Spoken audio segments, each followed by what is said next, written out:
Hello, how's it going, everybody? Oh, I think my mic is muted. That's funny. 1 second.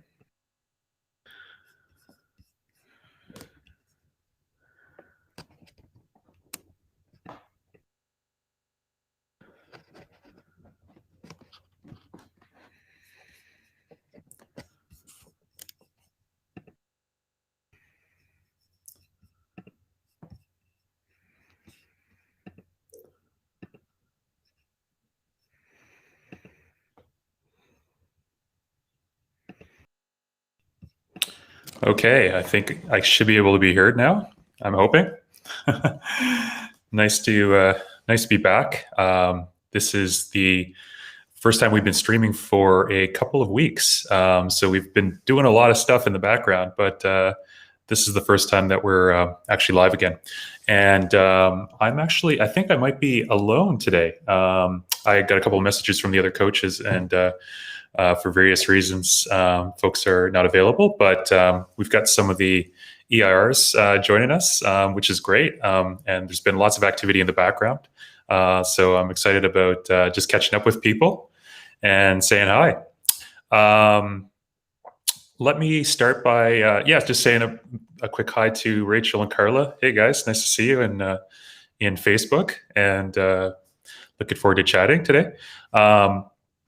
So we're going to be basically just catching up with a few of the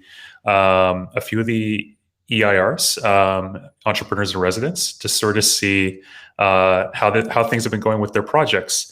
I've also been having a lot of good conversations with some of the other coaches as well over the last couple of weeks. So we have learned a ton by sort of launching this without a lot of preparation, and there's just been like a ton of I think there's been a ton of learning that's happened here, not just for the folks in the program, but also for us coaches. And so there's been some really good conversations that have been had.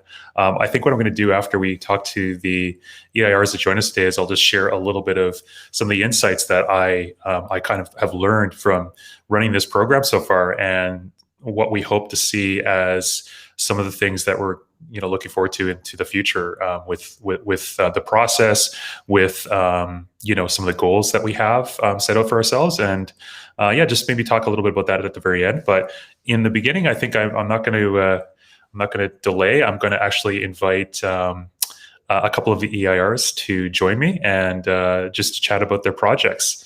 And I think I'm going to invite Rachel and Shamsia both to come in, and we can just do a little bit of a roundtable, and I'll just ask them a couple of questions about their projects, see how they're doing.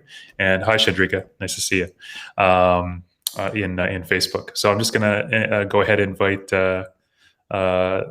Rachel and Shamsia into the stream. Hello. How's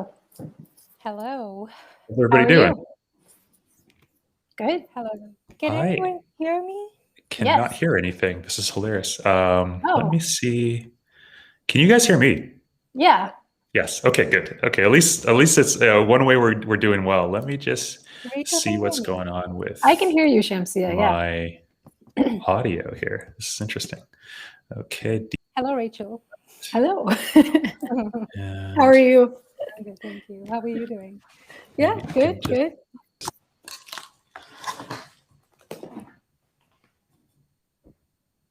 Can you guys hear me? Still, yes. Can you speak? Yep, sure. Testing. Wow, I can't hear you. That's so strange. Okay, let me try one more thing here. I feel like I've transferred some of my whatever. Yeah, I can hear you perfectly, Shamsia. Yeah, so your audio is good. I'm actually testing some new hardware because so I'm like so unsure about it. All right. Shame on me. Get a footing there. Mm-hmm. I haven't had a problem with audio before, but today it's just one of those days, I guess. Let me, I'm just going to be right back. I'm going to just log back in and see if that helps.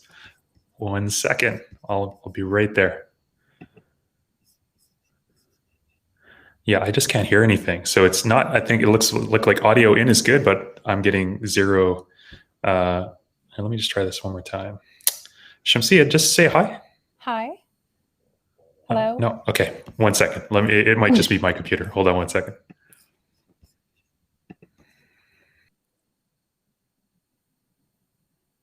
Actually, I meant to ask you, Shamsia, because I feel like I've seen that you have one of those ring lights with the tripod. You can Do you see have that? No, not today, but I feel like in the past you've had it before. Yes, Do you What am I like which going one to do you do to have? figure this out? Let me just it's called Easy Beasy. think on or my feet for a second. Let's try something else here. You busy. You know what I'm going to do is I'm going to join on my other computer, and that's going to be the backup here. Let's see, because yeah, there's really no reason why this isn't working. Let me just see. Rachel, you can take over. No, I don't want to Stay take it. tuned. Okay. At least I have a second computer that I can try this on. Restream.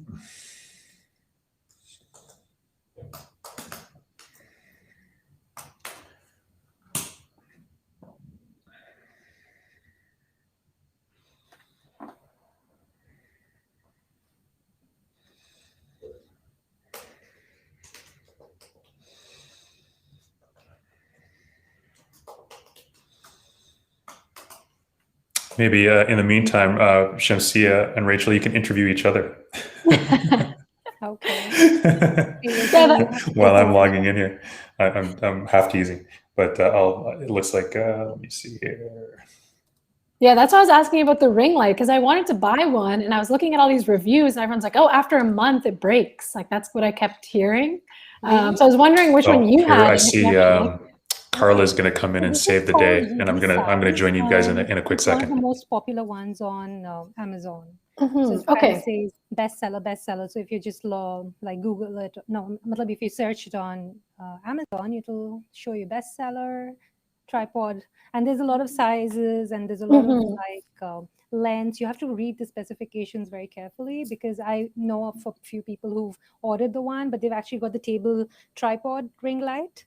So you can't really extend it here. The one I have, it kind of goes up to like around 5 feet, which is pretty good, and it's adjustable. Yeah, that's good, because I need to get more serious. I feel like I'm trying to get more into video, but I really feel like I need like a tripod, because I'm always like just like standing my phone on like places, and it's always like tipping over and stuff. So I was like, I need to like just invest in something a little bit more professional. Yeah, but I don't know how to use it. Hello. Hi. Last minute join. I was just going to join from Facebook, and then I saw that poor Emery's on his own here. So you're like Wonder Woman. You just sweep.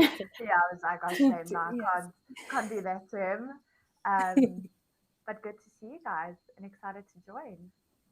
Thank you. It's nice to see you. Just on the ring light topic, big fan. I don't know. I guess like all the stuff that we get here in South Africa also obviously gets imported and stuff, but it's like the one that also like a tripod one, it goes up quite high. But I've had it for a couple of months and no, like issues with quality. So, and it's also not like a super expensive one that I bought. I think I actually bought like one of the cheapest ones I could find because I wanted to just play around with it, but does the trick, but definitely worth the investment. Yeah. I think even I didn't buy the most expensive ones. It's one of those very average cost ones. Yeah. Well, yeah, that's the thing, is like they're pretty cheap. That's why I was like, how does this work? Like for a tripod and a ring light, and they're like maybe like $30, I guess US. I don't know what that is. But yeah, I'm like, that seems like really cheap for what it is. Sort of like what it costs in South Africa as well. I mean, mine, like the actual tripod, it's not like studio quality. So, like if I touch it, like it moves around quite quickly. But like once my phone's in there and you just don't like touch it, then it's perfectly fine. And I think for the type of purposes that you're going to use it for, that should be perfect. Is it the one that you're using right now? Like your room is dark and it's just the ring light? Yeah. Oh, wow. So the room's lights are on. There's like one normal light, and then I have the ring light coming from the front. But I also have a window here, but I close the curtains because it's still daytime here. Otherwise, the lighting is, brighter from the one side than the other. So I just close the curtains, and I have the light from the top and then from the front. So that's basically my setup. And a messy desk, otherwise I would have shown you guys what it looks like. I think we spoke about it a while ago, and I still promised you like a video of just like a tour of what my setup looks like when I record videos. Yeah. But that will It's happen on a okay. day where the desk is something that people would actually want to see. But I feel like working with a ring light is you need to know a lot about the lighting because there's so many different settings, and sometimes you just end up looking weird. Like I'm still not able to figure out what lighting is good for my skin because it makes me look very pale, or it makes me look dull, or it just shows so many other colors on my face. I'm like, no, this is not what it's supposed to do. Yeah. So So I most need of them have like a warm or cool setting. We'll do like a ring light tutorial right now and just like, wing this session. So I prefer the cool toned lights. So it's like a white light, but you Yeah. can set it to like more orange. So that Hmm. also works. Like if I want a bit more of a tan, I guess. So mine just has these two settings. I prefer, oh no, this is the the warm warm one. toned one. This is cool. But then you can adjust. So Yeah. sometimes it is a bit bright. So then I'll just, switch it off. That's like no ring light. And then, like just playing around with the brightness. So whenever, like, I figured it out now, but when I just got it, like before I would record anything or join a meeting with a client or come on here, I'll just test it and play around with a few different settings and see what works best for my face, because sometimes they can make you look like super bright and like white in the face, and it's just unnatural. And I don't think that's the purpose of having good lighting. Like you still want to look like yourself, not like the moon. But I also feel it needs to have the right kind of foundation on the face and etc. etc. Otherwise, if you have different skin tones in different parts of the face, it just highlights it. But I don't know, I might be Yeah. wrong. I think today's a good example with what I look like compared to what I normally look like on these live streams, because I wasn't planning on joining. I mean, I'm not wearing my usual makeup and everything that I do, but so you don't really need it. I must say that the ring light does make me feel a lot more comfortable to go and like show my face makeup free, because it almost like just hides it a bit, and I don't know, like draws attention away from it. So yeah, I don't think you need to be too concerned of like having to wear specific types of makeup and colors and stuff for the ring light to work. It's That's actually like true. a little filter Yeah, I just without need us to learn how knowing. to use that. I'll wait for the Yeah. tutorial. What's been going on with you guys? Because I know that Emery has been having meetings with both of you guys and checking in. I obviously don't know anything yet, and I'm sure whoever else is joining the live stream also doesn't know what's been happening with your project. So I'm quite excited to hear what the progress is. Who should we start with? Shansia, just like a quick update with what you've been working Yeah. on, because I know that we skipped a week of live stream, so I'm sure that hopefully everyone has a lot of cool Yeah. and exciting updates. So I can't Yeah. wait. Yeah. We actually missed 2 weeks of live streams, Yes. and I felt, that quite like it kind of is the place where we come to, talk about what we've done. So, having Mrs. 2 weeks is like 2 weeks gone, but not really, thank God, because Emery has really been keeping a tab, and, he's really been helping us get on with it. So, the first week that we missed, what we did was Emery introduced me to the team, Welcome back. but we can't hear you now. Now we can't hear you. I think we should blame Paul for this. He's our technical guy and he's not here. Can you hear us, Emery? Okay. Okay, you can hear us, we just can't hear him. Can you hear me? You can carry on. There, yes. No. Yes. Okay. Yeah. Hello. Can you still hear me? Yeah. Yes. No, I can't hear you. It's so Oh, strange. Oh my Like, word. either the audio or it's not letting me do both. It's so funny. Okay, how do we figure this out? What happened here with these settings? Sorry, guys. This is You're really asking embarrassing. the worst people. Oh, I can hear you now. Can you hear me? Okay, Yeah, yeah. yes. Oh, yay. Okay. I just started pressing random buttons. I'm like, okay, I'm just trying every setting possible in the audio I mean, audio that set. usually works. Yeah, it was like pretty much like I was just beating the keyboard at this point because I couldn't figure out why nothing was working. But oh, good. Yeah. Well, that worked out beautifully. Oh. Nice to see you guys, and sorry for the craziness to get on this thing. But hey, guess what? That's entrepreneurship. This is like a perfect case study of my life generally off live stream. This is pretty much what my life looks like too. Yeah, and I think it's very important to see all of this because it kind of just makes everything so real. Yeah, we're not faking it. We're not faking it. that was not like an intentional, but yeah. For the So bit where Carla just came in to save the day. I know that was very wonderful. I was like, oh, thank you so much. And I see Susahash is now back there, and so is Chandrika. I'm like, oh my god, like it's a party. I'm very excited. So you know what? I'm gonna just bring everybody in. We're just gonna have a party today. It's gonna be like a 6-way party. Let's see if we can do it. Sounds good. Awesome. Here we go. Yay. Hello. Hey guys. Nice to see you. This is pretty It's been cool. a while. Good to see you. Yeah. This is like almost as good as in person. Not quite, but almost as good. It's we're getting there with the technology. We need to do a little bit more advanced stuff with like 3D or something, so we can kind of like see each other in the same room with like AR and VR and so on. Yeah, that would be cool. So I think I totally interrupted a conversation that you were deeply into, ladies. So I'm not sure what you were talking about because I couldn't hear anything. So I'm sure that anybody else could hear that was listening. But what were you guys chatting about before we rudely, or I rudely interrupted and then made it a party?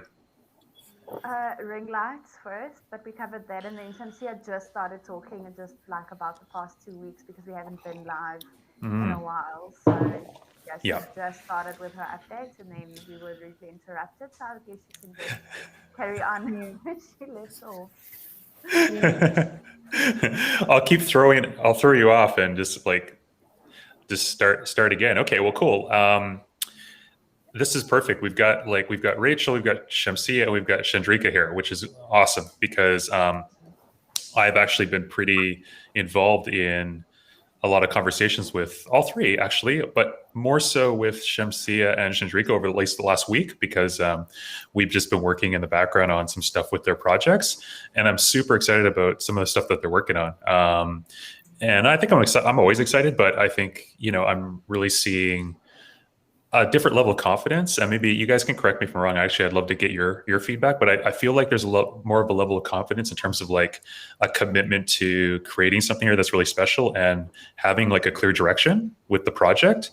Definitely isn't complete. There's still a lot of steps that you guys are working on and that that we're involved in, but I'm pretty excited about that. And I know just talking to Rachel about 2 weeks ago that she's sort of going through something similar with some of the stuff she's doing with her pivot as well. And it's funny because all three of you have pivoted your projects in much respect, and that's like so common, like with entrepreneurs and with startup projects, is that what you start with is rarely where you go. When you start figuring things out in more detail and you start researching the market and really just figuring out what you think or what you learn that your customers are going to love.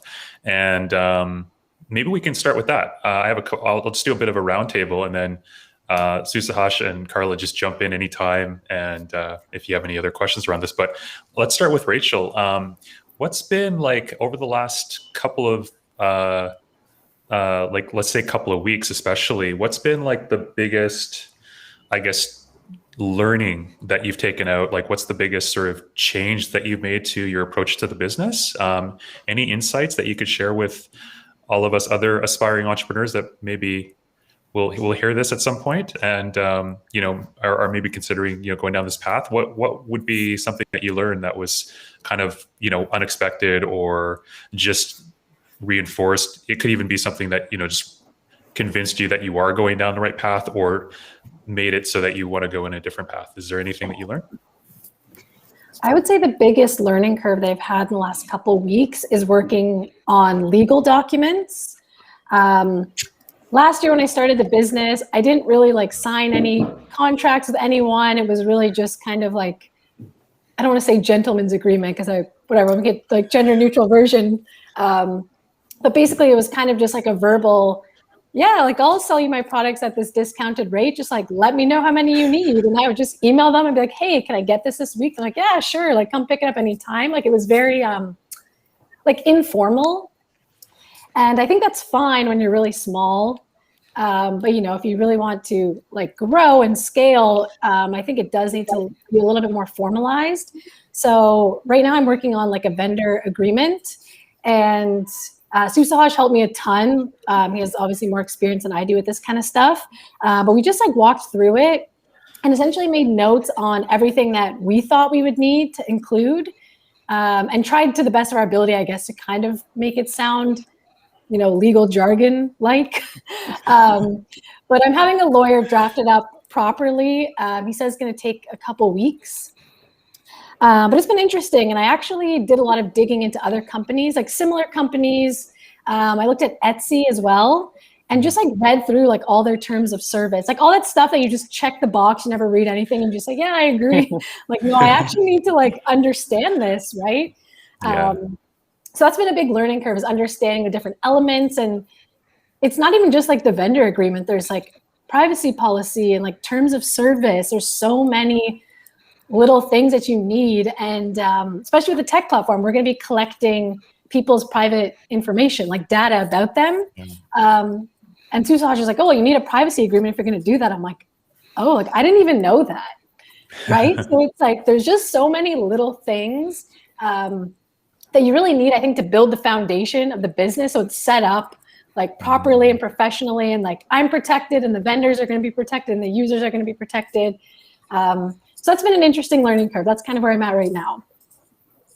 That's awesome. That's great. That's a great insight. It's funny because it reminds me of when I first got into entrepreneurship, and depending on which direction you're coming from, I've actually met like lawyers that became entrepreneurs, and that's really interesting because they're coming from like a completely different perspective, obviously. But I came from the perspective of like an artist and a designer, and so it was like the financial thing was like the first thing that I had to figure out very quickly, because we just like I ended up getting a business. Two friends were also artists, and none of us knew what we were doing on the financial side. So it was just a complete disaster from that level. And then when we figured that out, the next thing that we had to figure out was all the legal stuff and contracts, because we started realizing that certain terms completely altered the reality of what we were actually doing and how we could get compensated, or even the risk we were in. And there's just like so many things that you kind of learn. But I think those are like the two really big ones that a lot of entrepreneurs that are not coming from either a financial background or a legal background actually have a bit of a hard time with in the beginning, is like the financial sort of models that are like fundamentals of your business, and then the legal paperwork and documentation that's the fundamentals of your business. And those are like two really big areas. And there's so much stuff there that you can learn. And normally you do, miss a bunch of stuff in the, in the beginning. And if you're lucky, it doesn't hurt you. But sometimes it does, right? Sometimes it does actually like really alter or affect your outcome.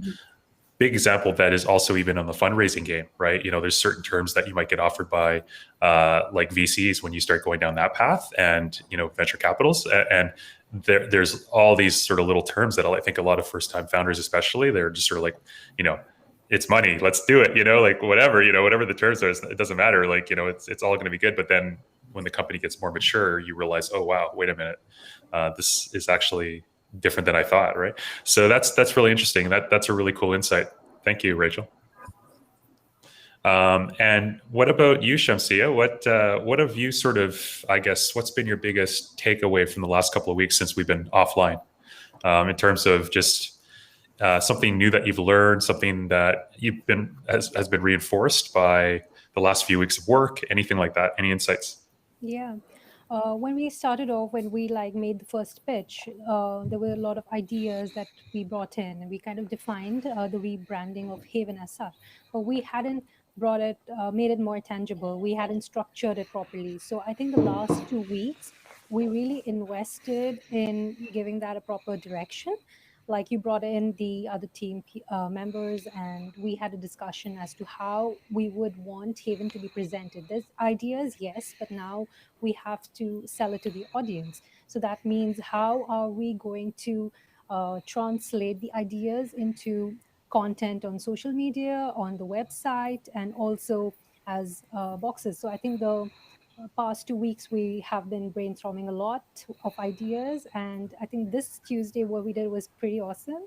We accomplished so much. We were able to, I mean, it took us 2 hours to actually decide what would the theme of our social media content would be that would resonate with the audience, would be true to Haven, and would also be something so unique. So we kind of narrowed down on how we wanted to be about entertainment, about empowerment, about information. Then we also wanted to talk about how Haven has to symbolize how your body is sacred. So you're talking about, you know, articles that are about nutrition, about allergies, about health, about lifestyle. So to actually come to that and having fixed ideas for the content took you, me, and the other team members, which I found very, I felt like we achieved a lot now. So we know that Haven is going in this direction. We have this settled. We are working on the website, so that's going to be up and running. And there's behind the scenes with the Instagram and the Pinterest, the YouTube shorts. And I feel like we've achieved quite a lot there. And the other thing that we've achieved is how we have decided on the kind of boxes that we want. You know, what would the variety specify? We wanted it to be about superfoods. We wanted it to be specifically about vegan, halal, kosher. So we defined the tangibility of Haven Nutrition. For me, that was a very big accomplishment. And henceforth, it would just be working on it and to actually, this has defined the foundation for me. It was very important. Yeah. Awesome. Yeah, that's super amazing. Yeah. And it's funny because you don't realize until you kind of look back, like how far you've come, you know, in terms of just all those little decisions that lead to like a complete transformation in the business, right? And that's where I was talking about, like for me, I just become more confident when you're sort of at a certain stage. There's a certain like crossing point when you're working on a brand new idea, a new project, and when it's like you're very insecure. At least like this, I'm using my words, but you might have different words. But basically, for me, it's like a lot of insecurity about what am I doing here? What exactly is it? I mean, I'm going to talk at the end a little bit about my experience with even Darkhorse. There's even that here, right? With just sort of like, what is it? You know, like, what are we going to be doing? What, you know, what's the value we're bringing? And I can say that, you know, just like Darkhorse, where, you know, having these conversations with you each and with the coaches has like transformed my understanding of like what the value can be here. And it's the same thing with Haven. Now I've sort of seen that transition where it's like, like you said, it was a lot of ideas. It was very loose. It was kind of like aspirational, but there was not really a lot of foundation, a lot of tangibility. So yeah, so that's like, that's exactly, the thing for sure.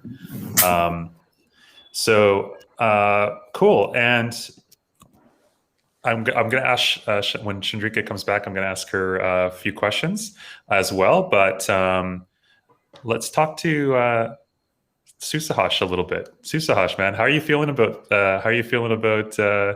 just life in general as an entrepreneur hanging out overseas right now you're still in Bangladesh, right? I'm still here. My plans Nice. keep getting pushed back. It's like you think that, oh, I was supposed to be back initially in February, then there was the lockdown, and then there are no rides back home. Then I was like, okay, it'll be September. Now it seems like it'll be actually end of November, December. But yeah, it's going. It's busy. It is a lot. There are like 2 big projects to deliver upcoming very soon. So we're excited, but at the same time, it's like, you know, yeah, I'm the one at the end of the day who has to make it, actually build it. So that's always fun. You're the chief architect. It's busy. Yep. How and how the many project lines of manager code and the team lead. So yeah. Yeah. How many lines of code have you had to I'm over the coding last myself couple of as weeks? well, right? You know, I'm not. Yeah.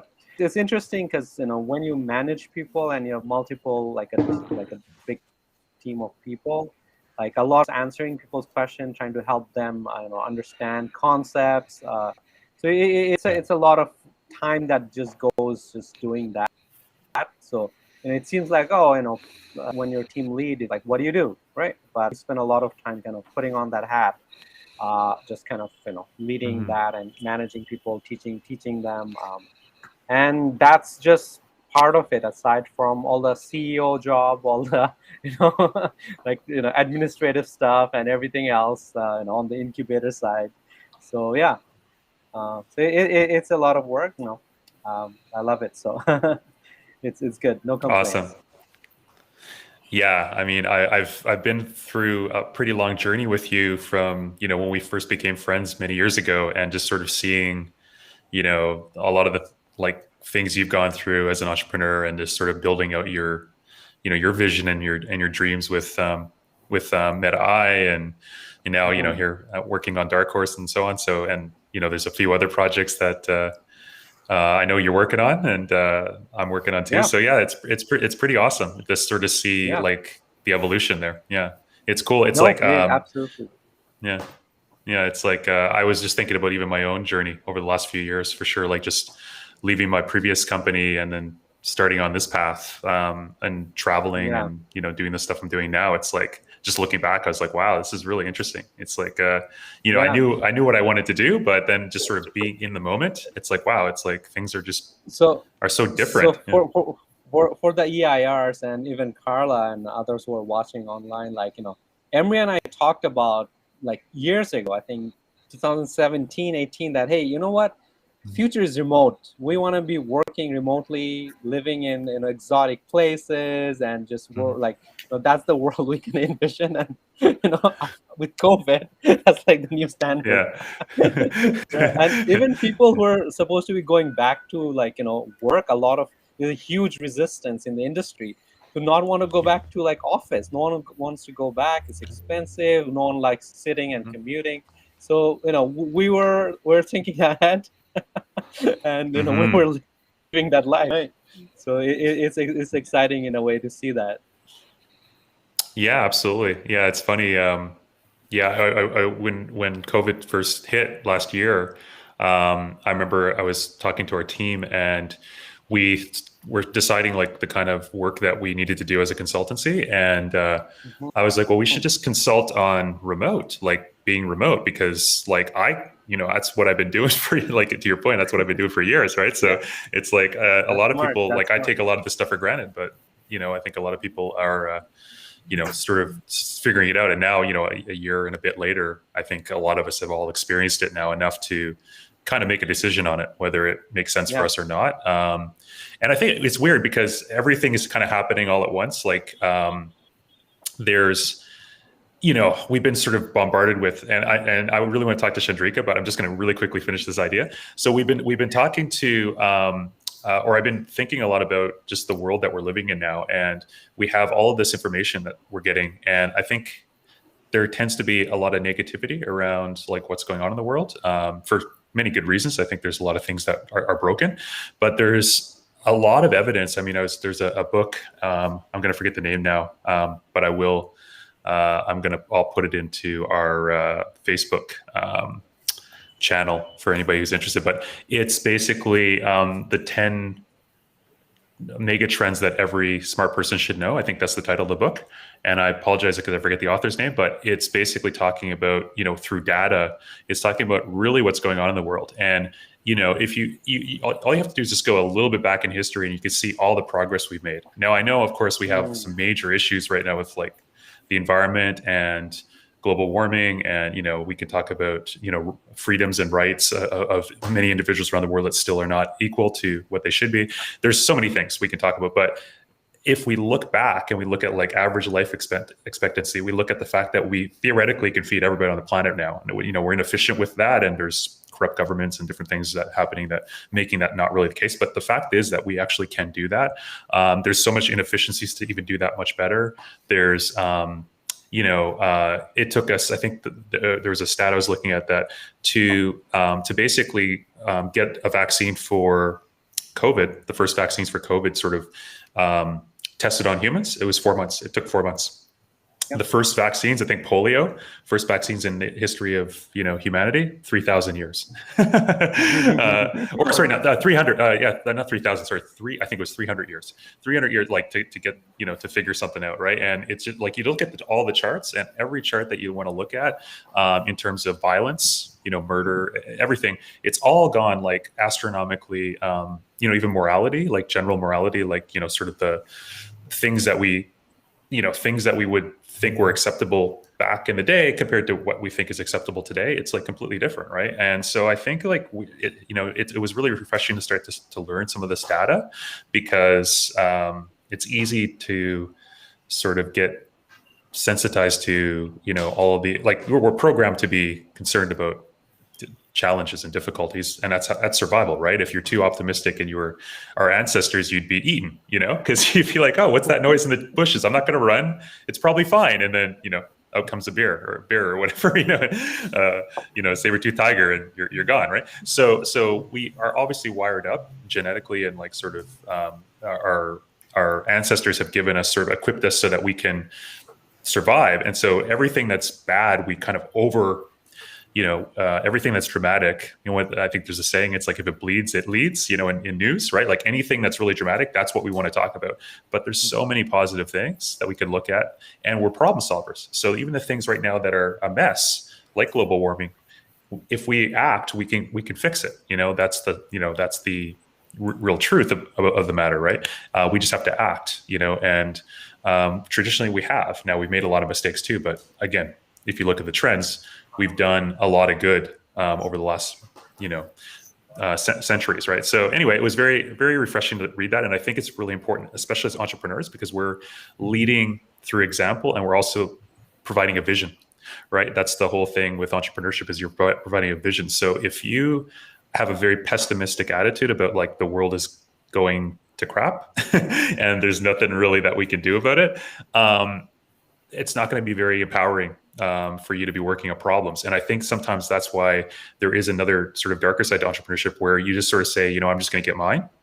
It's going to just be about the money, because I'm just going to like get my island. I'm going to get my tower. I'm going to just get away from all of this craziness, and I'm going to like try to like escape like humanity. And I don't think that that's healthy for that individual. It's also not healthy, obviously, for the world, right? Because it means you're willing to sacrifice a lot of other things and other people in order for you to get your, piece of the pie, or so to speak, right? So I think it is really important that we have these conversations around the facts and the data, and start really looking at that stuff, and like stop getting so caught up sometimes in the moment. I think I do. I'll read something in the paper and it's just like consuming me for a week, right? Whereas it's really, in the grander scheme of things, there's a lot to be grateful for. There's a lot right now that's going really well in the world, right? That you could be very grateful for. And it's definitely not perfect. And that's, progress is not perfect, right? It's not like, we're not talking about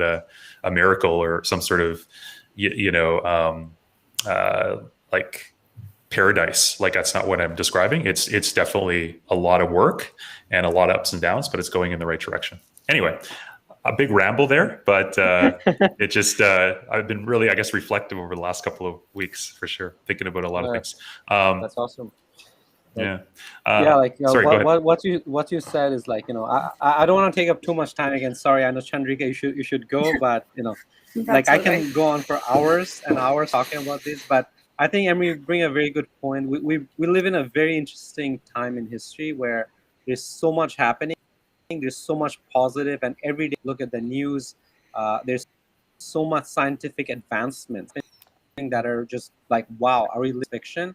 And I feel like in the next 20 to 50 years, we're really gonna see the world change. And if you think about it, I feel like in my lifetime, we're kind of the first generation to see that, where we had like radios and like small, like we didn't have a lot of things. And I when I was a kid, I remember going to like village in Bangladesh. There was no electricity, and where now same place as electricity, high-speed internet, and you see this huge shift society, including like in developing countries, is changing, and it's changing in a positive way, I feel like. But at the same time, you're right. There's a lot of crazy things happening, and it's like a clash of the positives and negatives. At the same time, it's bringing us to a good place, I feel like. And the main point I want to kind of drive to is that what you said is that we as entrepreneurs have that opportunity because we can drive that change. We can hire people. We can create job opportunities as we grow. Right? I know we're all at a startup stage right now, and you're trying to kind of grow your business, but like years from now, 10 years from now, imagine where you want to be, how you want to impact the world, how you want to be positive. That's very important. And also, like the way I think about money, is, of course, it should give you a comfortable life. I guess that's also part of it, but that's not the goal. The goal of money is really that, not to sit on, oh, I have billions of dollars in an island and I don't know, be Dr. Evil or something. But money is a tool. It allows you to empower others. You can take that, you can create new projects, you can invest in other entrepreneurs, you can enable things. So it's really a tool.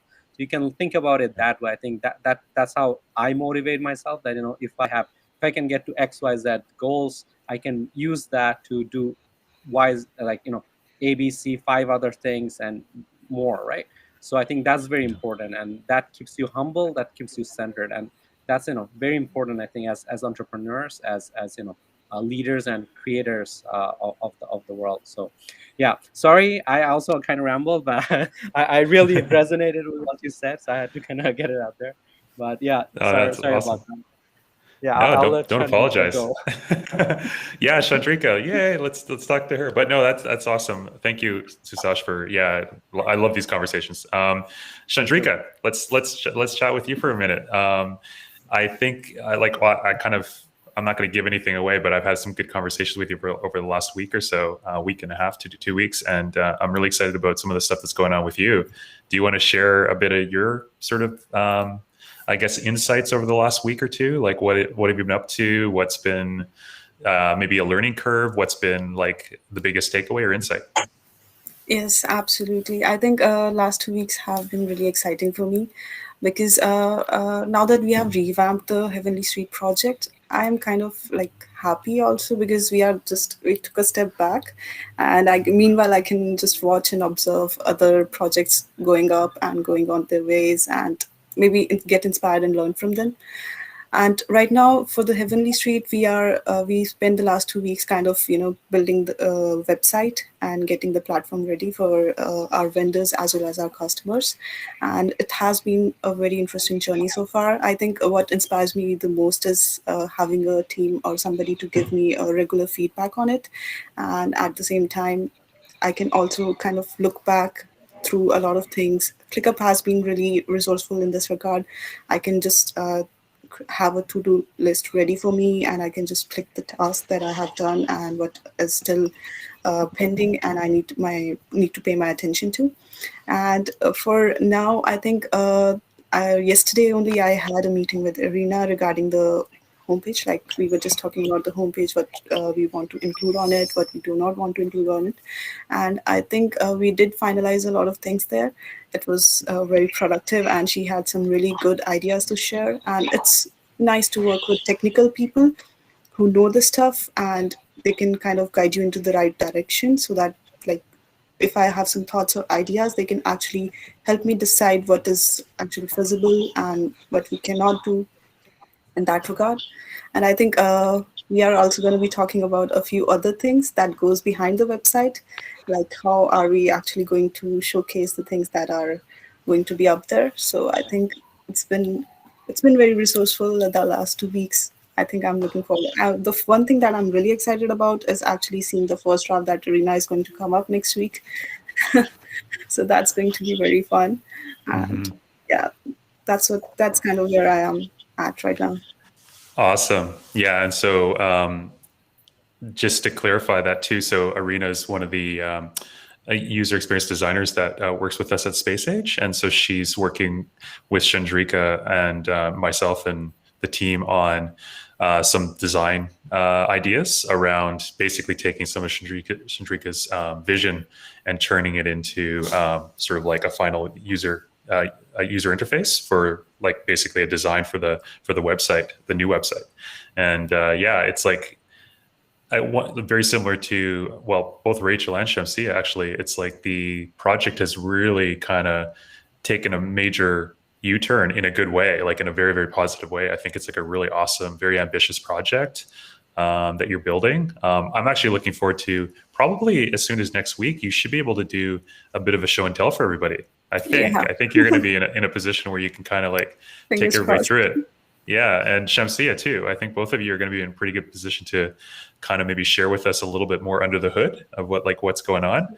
I don't know, Rachel, are you in that point too? Or are you getting closer to where you have some things that you would like to share? I mean, you've already given us some like pretty awesome design, sort of shares recently with your new design. But is there anything else going on that you can? I'm calling it case chronicle now instead of case study, because it's like we're in the process of doing it. So it's like, do you have anything to case chronicle for us? Yeah, we're working on a new website as well. Actually, Carla is gonna do all the heavy lifting because I have no idea how to build a website. Awesome. But yeah, she's working on the designs, and hopefully, yeah, by next week we'll at least have a couple different design options, and then Susash is going to use those to make the Chrome extension. That way, there's like some cohesion between like both pieces of tech. Brilliant. That's awesome. Well, I'm super excited. This is really cool. Very positive stuff. Carla, how are you doing? How are you feeling about like the different projects? How are you feeling about Rachel's website that you're working with her on? What's going on your end? I'm excited. I'm just a little disappointed because I wanted like a show and tell from Shamsia and Chandrika specifically.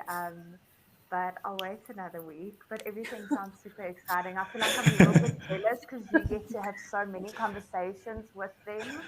And you're missing meetings with me because you're busy with their projects, but I don't blame you. But I think I'm just overly curious and excited. Like I want to know every little detail, like what's going on. I can't wait anymore. So it's like I'm sitting in a cinema and I'm just getting to see the trailer and not the full film just yet. Yes. I'm really excited and proud to see some of the like changes and everything that I've seen so far. So really excited and keen for the next few weeks. Yeah, me too. Yeah, well, it's funny. So we have basically, I think, so next week when we come back, there's 4 show and tells, at least maybe 5 actually, if we can get Hamza back on too, because he's been working on his project too, the subscription manager, and he's been sharing some stuff with me through ClickUp. His schedule is a little different now, so he's back in school, and so he's trying to make it to these live streams. But if he doesn't, maybe I'll ask him to send me some stuff I can share on his behalf. But we've got basically Darkhorse going through a bit of a design upgrade, if you will, and some social media plans for that. We've got, of course, Brightly Boxed. We've got Haven Nutrition, and we've got Heavenly Street. So and then the subscription manager. So there's between 4 and 5 projects that like all have these like pretty dramatic product upgrades that are happening to them right now. And yeah, I'm super excited about that because once that sort of is finished, it's going to be about growth and marketing at that point, right? Where we can start to really get into sort of promoting these ideas and sharing these ideas and starting to talk to customers a lot more, consistently, and as more of in a effective manner. So so I think we're getting pretty close. I know it's been a long journey for some of us, or it feels like a long journey, but it actually hasn't really been that long if you think about it. Like it's only been a few months, and it's pretty exciting to see. And it's interesting, like the timing, because everything seems to be, it's like there's all these epiphanies happening around the same time here, which is cool. So yeah, I'm like you, Carla. I'm like super excited to see what's going on with Brightly Boxed, and also the subscription manager. I haven't really, every so often I get like a little peek, but I know Hamza's like busy in the background working on it. Susash, are you working with Hamza a little bit on the subscription manager? I would imagine it's something that he's probably been showing you. Yeah. Cool. I had a couple of chat. Like initially he was using one tech stack that wasn't as robust, and he couldn't do a few things. It was kind of templated, so he couldn't really change. So I had a chat with him, and then he went back and he's like, oh, there's another one I know, and it's much easier, but yeah, there's a bit of learning curve, but it allows you to do more. So he switched, and that seemed much. Like you said, his background he's a bit busier than before. So, but hopefully he can also deliver. So his also goal is to kind of finish it by end of this month. We can launch it, and we can get some subscribers, and at least I will be a customer. I know that's interesting project. So I'll sign up, see how that goes. Yeah. Okay, awesome. I'm going to do this kind of fun thing since the 6 of us are here. It's a little experiment, but play along with me if you will. We've got about 10 more minutes or so. So I'm going to do some rapid fire questions, and we'll go around in a circle. Let's start with, and what I'll do is whoever I start with, they have to ask the next question to the team, like to the group. Okay, so if I start with you, then after we answer the questions, it's your turn to ask everybody in the circle a question, and then everybody else gets to answer. So the other 5 people. So let's go around. The first question is going to be, describe your main gig that your project that you're working on. Just describe it in a very short, kind of one sentence or whatever. How you would describe what you're doing. Rachel, you'll start. Oh, I was hoping you wouldn't pick me first. I was going to do that thing in school where you're kind of like looking around. And the teacher's like, oh, it's definitely you. Oh, man. Okay. So my project is called Brightly Boxed. It originally started as a curated gift boxing business that specifically focused on local products from Windsor, Ontario. Since then, we've pivoted into essentially a tech business. It really is becoming a tech platform. And the idea is that we'll eventually be able to create a gift matchmaking algorithm that's going to pair the perfect local gift that's tailored specifically to the recipient you're trying to purchase a gift for. And rather than you having to frantically search for things, the idea is that it's going to streamline the process.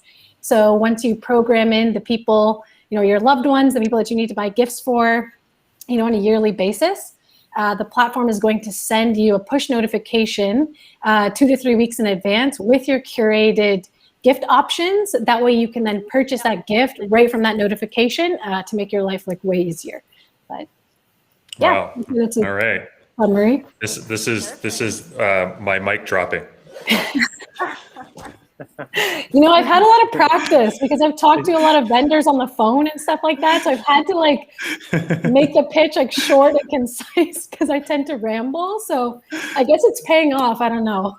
Yeah, well done. Wow. Okay. Now I shouldn't have started with you. Now everybody is going to be self-conscious. After that ridiculous, okay. Anyway, we're moving on. Awesome job. Yeah, that was really impressive. Shamsia, you're next. Yeah, I have it right now. Back to follow, I know. Yeah, I think I should have picked a different question. That's okay. Yeah, so it's all about practice. We're all practicing. We're all getting better. That's good. So Haven initially started off as a company that was making energy bars, but now we have changed the concept and rebranded it into a subscription business. And we need the subscription box because we are all very busy in our life and we can hardly and barely manage to go to the grocery store to pick our basic essentials. We're really going to be spending time to figure out what is going to be the next food trend or what is going to be the next superfood that you would. So that's where Haven Nutrition, we do the thinking for you. We are the best superfood, the best vegan, the best available, edibles that are there that are created by people who are consciously keeping nutrition and scientific evidence in mind to bring to you snacks and edibles that would actually help you because your body is sacred and we believe that at Haven Nutrition. So please we are calling in the audience actually to participate in being a little more health conscious and buying into the product. That's what Haven Nutrition is. Yeah. Wow. Well done. Well done. Well done. Thank you. Thank you. That's impressive. I'm like, I wasn't expecting. I thought you guys were going to give like like the Haven Nutrition superfood subscription box. Buy it. It's good. Great job. Also, that Wow. was a All right.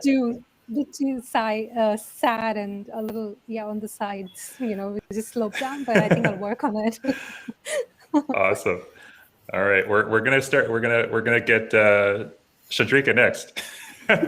Did a little trick for you. I am officially nervous. Okay. So my project is Heavenly Streets. So it originally started as an organic, environmental friendly soap, but right now we have revamped the project and it's now a sustainable online store. The purpose here is to prevent the environmental degradation, reduce the commercial waste that comes with e-commerce, like the packaging waste, and also support the local vendors and the people out there who are putting their efforts into building quality products that are also not just eco-friendly, they are actually quality based and they have all the integrals that a customer is looking for when they are going online and shopping. And the other agenda that we have is to kind of remove the greenwashing from the e-commerce platforms, because a lot of platforms out there, they are pretending to be eco-friendly and sustainable, but they do not have the hard evidence or any data to support their claim.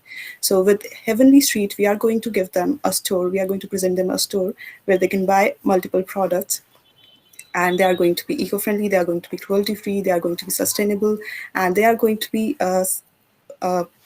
good quality products that they can rely on and can actually go back to whenever they need to buy again. Sorry, I messed it up. I got really nervous. So Oh, that's amazing. no, that's not, but I'll work on it. Awesome. No, actually, I think it was fantastic. I mean, I'm putting everybody on a spot here. It's not like you were rehearsing and preparing for this all week or something. But now I'll start working on that. But you know what? I mean, it's always fun to practice talking about your project because, I find that for me, like whenever I'm talking about a new idea or new product or project, I keep saying it a different way, like 100 times, and then over time you start to get comfortable with certain reactions people have or certain questions they have after, and then it starts to narrow in. So the more you get a chance to talk about what you're working on, the better. And there's always different ways to pitch something, right? You can pitch it really short, or you can pitch it a little longer, or you can turn it into a story, or you can turn it into more of like a, offer, So I think it's just really healthy to kind of keep practicing, right? And talking about what you're doing, because you never know who can help you. That's the other thing. But yeah, all three of you did a fantastic job from my perspective. I mean, man, way better than I would have done. so that's pretty cool. Carla, why don't you take a stab at? You could talk about anything, any one of your projects currently that you're working on. That's why I hate this question. When you try and explain to someone what do you do, I just want to respond and say my best. Like that's what I'm doing. Is I'm trying my best. Serial entrepreneur. Yes, that's probably the closest. Yeah.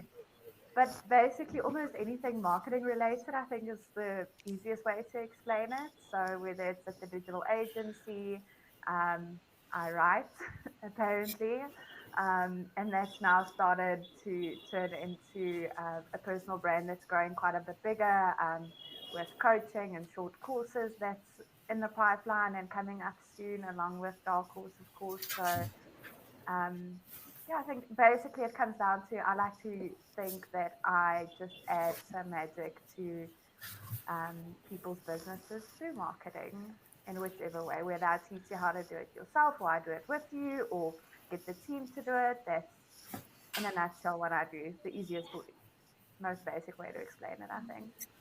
That's beautiful. Yeah, and with a lot of passion and magic, as you put it. Yeah. So, and I have a question for you. Is Geraldine? Is that your mom? Is that your or a friend? Oh, cool. Hi, mom. That's my mom. on Facebook. Yeah, I just saw I saw her name pop up. Very cool. Awesome. My biggest fan.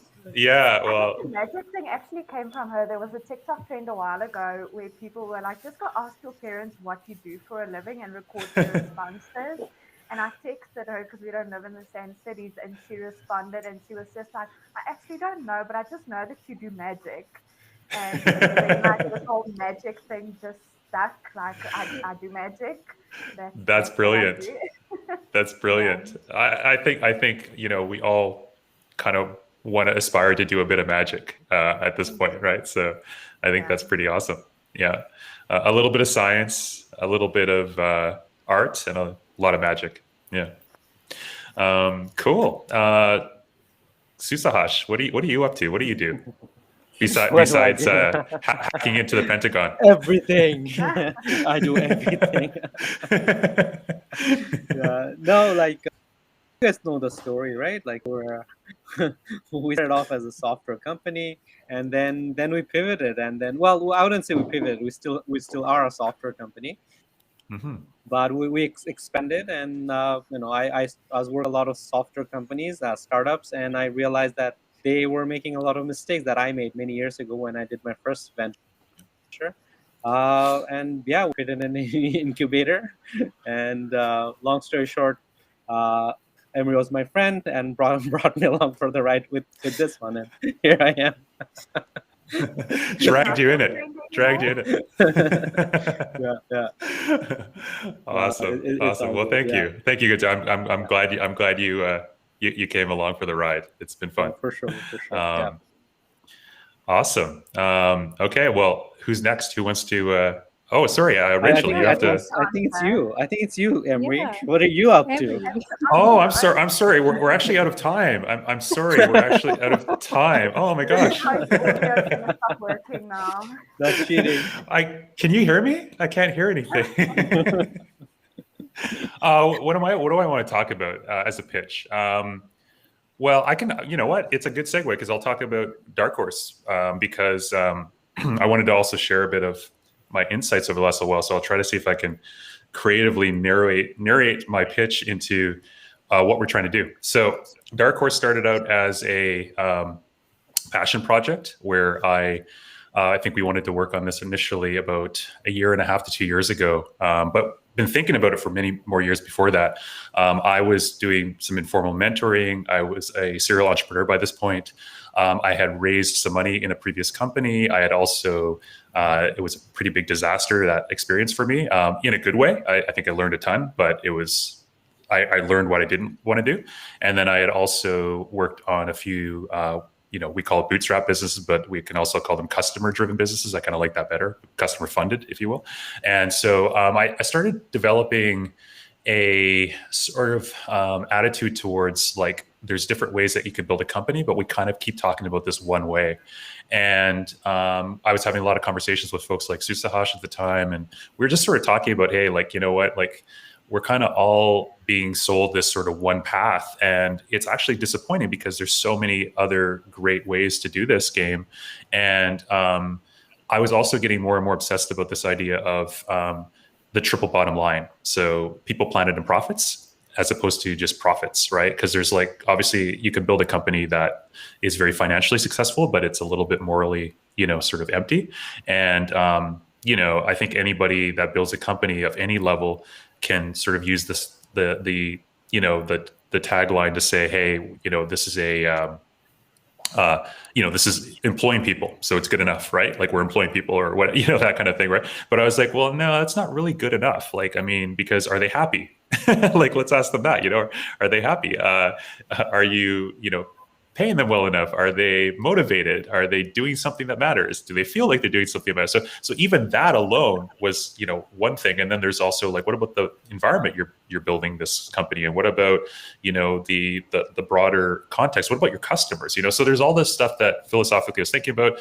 We're like, let's put that into a program. Let's build, another accelerator. Not because, we necessarily need another accelerator, but we do. We need a different type of one, though. That's the thing. So Darkhorse came out of that attitude and that sort of idea, and the goal was to sort of bring both aspiring and existing entrepreneurs that were in very sort of early stage of their career into a program that could give them the support that they needed through coaching and through hopefully some resources, but not through fundraising. That was like the big caveat. It's like we weren't going to be teaching them how to raise money. We were going to be teaching them how to get customers. And if they wanted to raise money later, that's great. But in the beginning, they were going to earn it through, if somebody wants to buy your product, that's a good sign. If nobody wants to buy your product, keep working on it until they do. And then, and then you can go out and worry about, all the other stuff. The pivot, if you will, over the last 4 months, 5 months that we've been working on, this live stream experiment of the Accelerator, the first version 1.0, if you will, is that we have to even niche down further.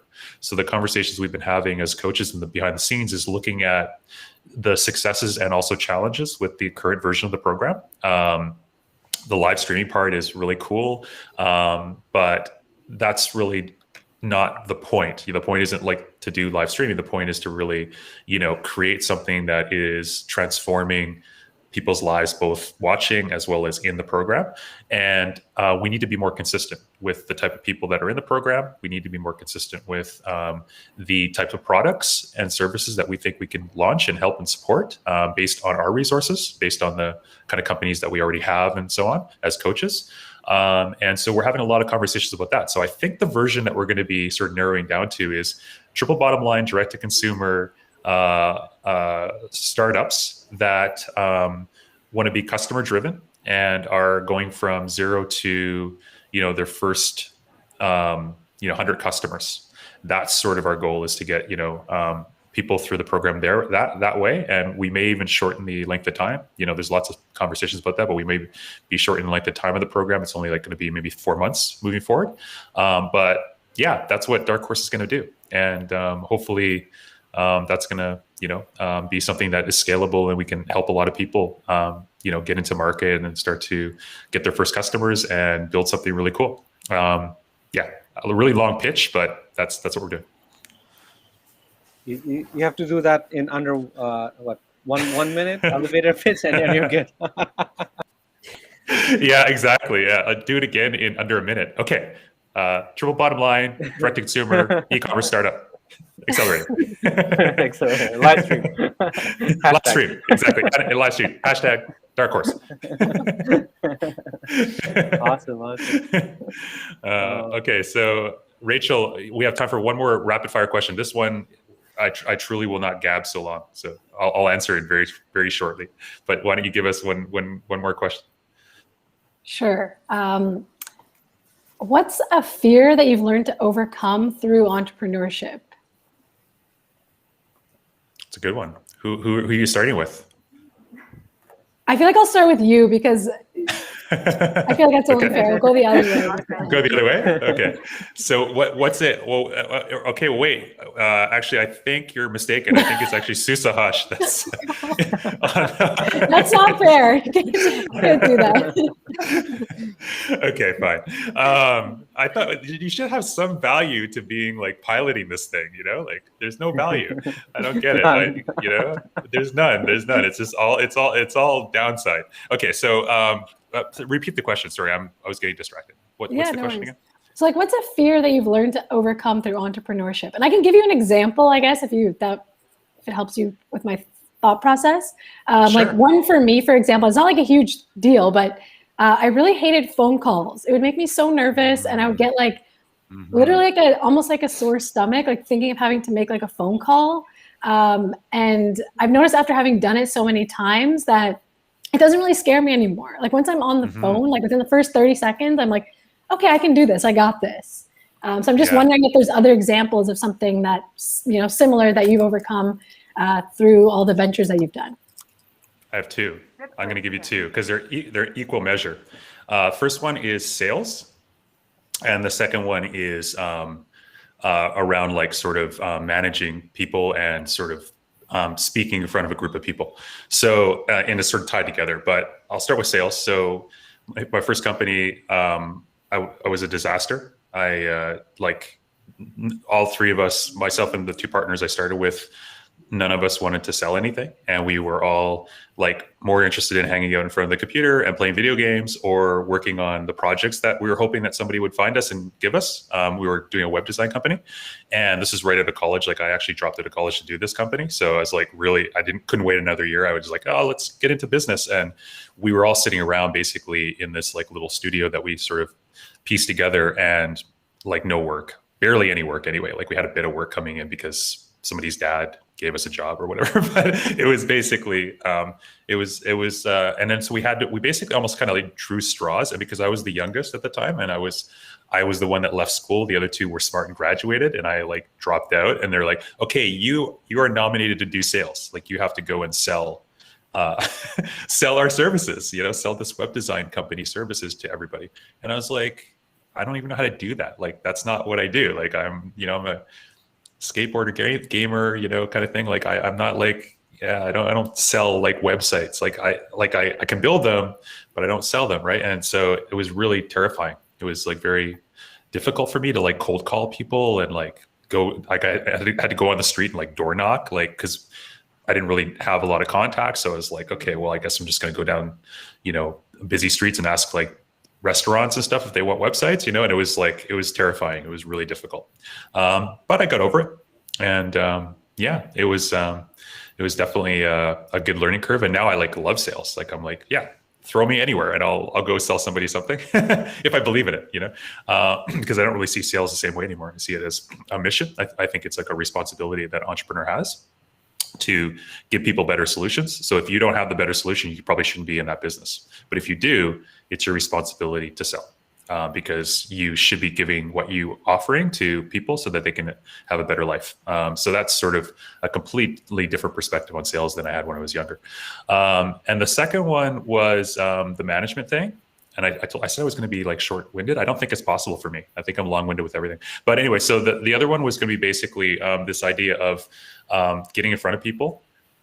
And I hated that. I was very, very shy as a younger person as well. And I just wanted to like sort of hide in the background. And like when you started working with a lot of people, you'd have to have like meetings, and then everybody would like show up, and I would be like dreading, like something like this, I would be terrified. Like I'd be dreading just being in a group of people, especially in person, like being within a group of people where I had to like actually speak. I never liked it in school. I was always like, always hung out in the back of the class and, all that kind of stuff. Right. And so, yeah, that was another big one to overcome. Like, you have to kind of, and then you have to do, you have to get into groups of people and, organize and manage like conversations and stuff like that. And that was really difficult for me. And entrepreneurship definitely helped me in both of those areas, for sure, over time.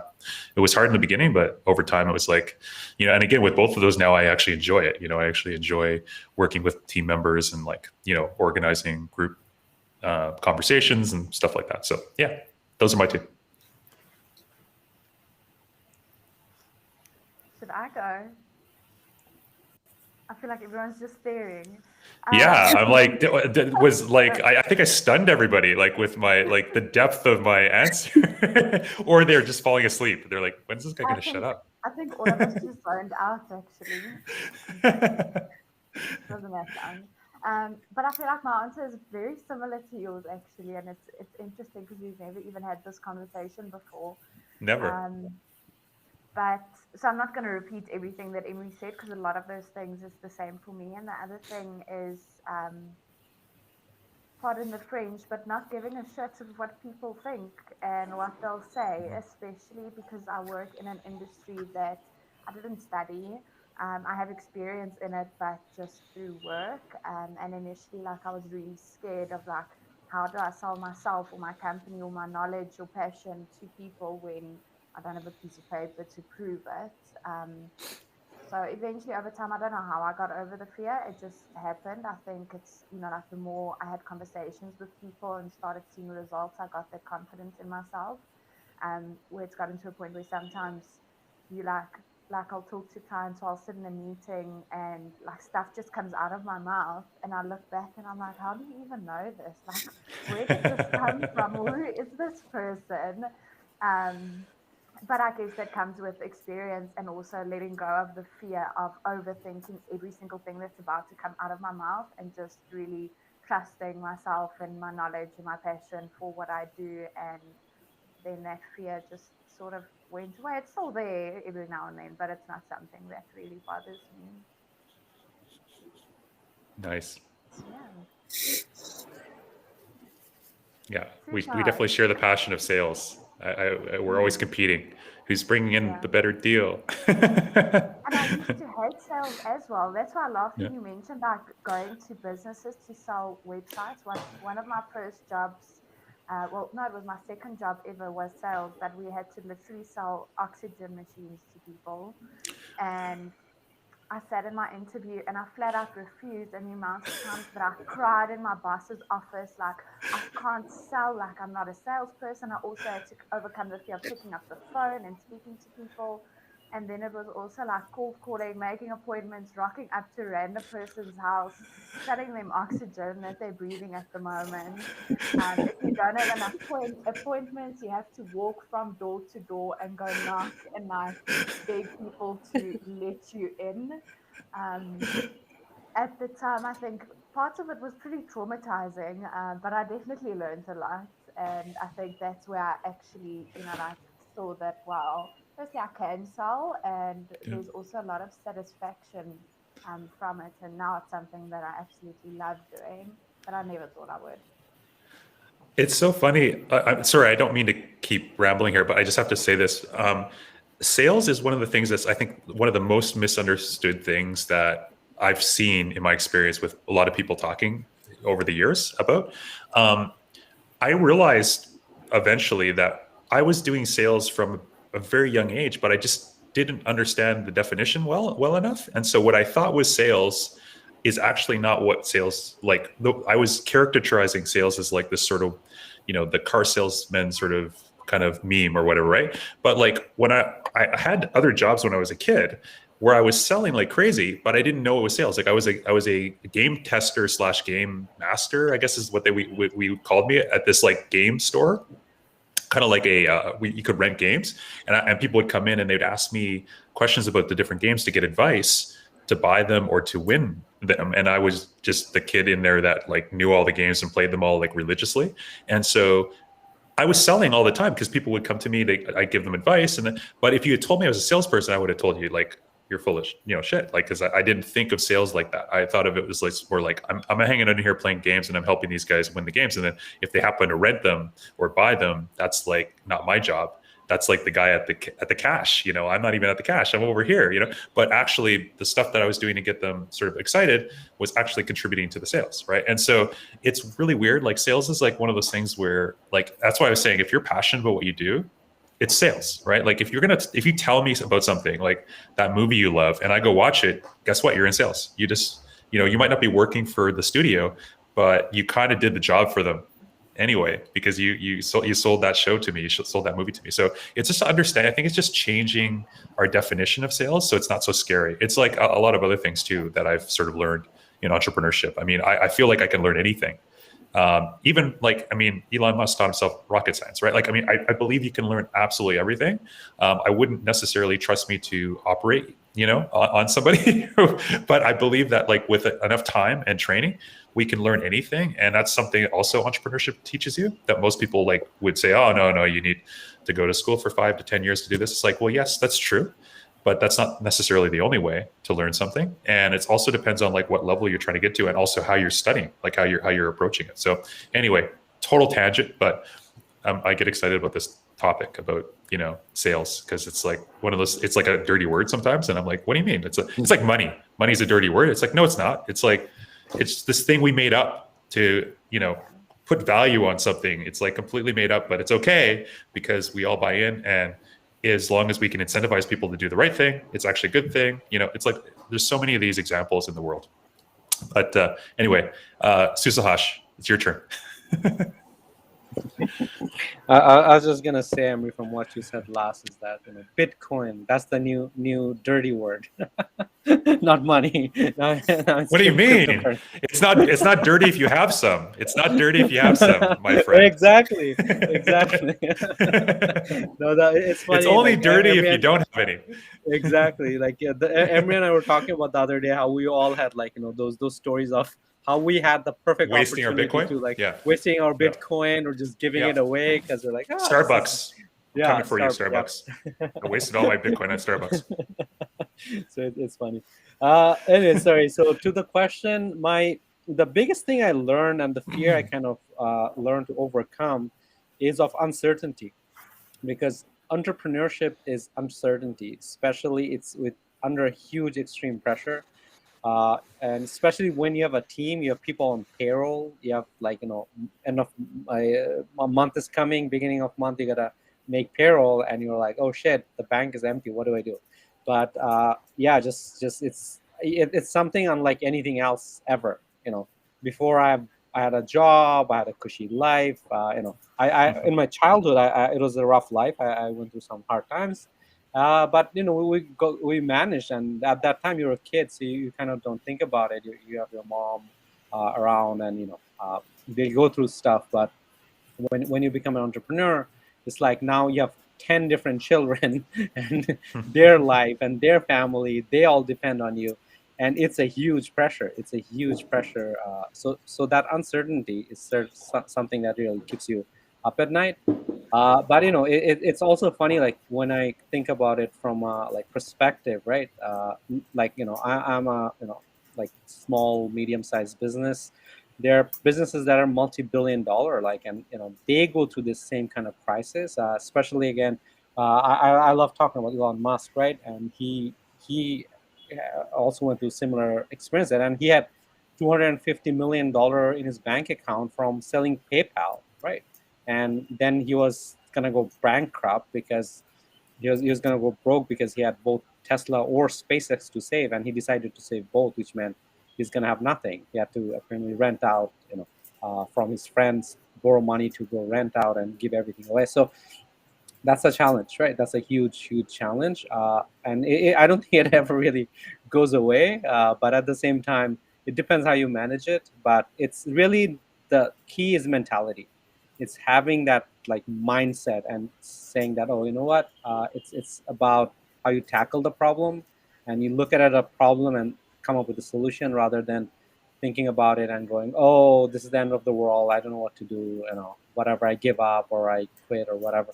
Is that having that mentality, and just like keeping at it, and working at it, so that things find ways so that you can work out through this problem, and hard work pays off. So yeah, that's kind of the biggest fear I have learned to kind of, I wouldn't say get over, but because it's always there. But it's learning how to manage it.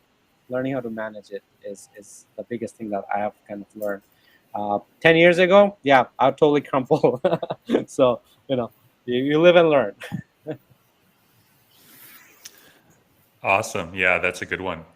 Chandrika, you're next. I'm just going to give a 5-minute warning. I apologize, guys, but I actually have another call that I have to be on time for right after this. So 5-minute warning. And I actually stole most of the time, so I feel bad about that. But that happens. Chandrika, what's yours? I think I'm just facing my fear right now because my fear is saying the right thing. Because oftentimes when I get an idea or a thought that I really need to express, I can literally see a lot of thought bubbles forming up in my head, and I can just try to catch as many as I can. And when it comes out as a clutter. So it often happens with me, and I'm just trying to address that. So I'm fairly new to this, so it's just like that.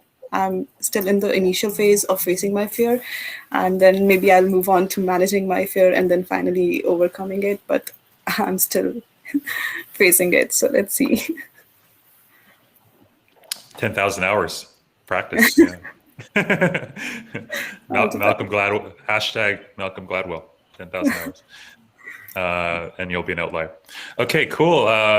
Awesome. That's a good one. Yeah, I know what you mean. I live too much in my head too. So I totally hear that. It's like, I'm like, shut up. Meditate, Emery, meditate. Get out of your head. Shamsia, what's yours? My biggest fear probably is just being having to wear all these different hats, and playing so many roles as an entrepreneur, because then you are like you have to do everything. It's not like someone's going to do it for you, because I come from a science background, and there's so much like you do something with the cells, you isolate your genes, you keep them. There's something happening in the background, but not with entrepreneurship. You're out there. No one's going to get anything done for you. You are the one moving all the blocks, making all the steps. I think that's probably the scariest part. There's no break.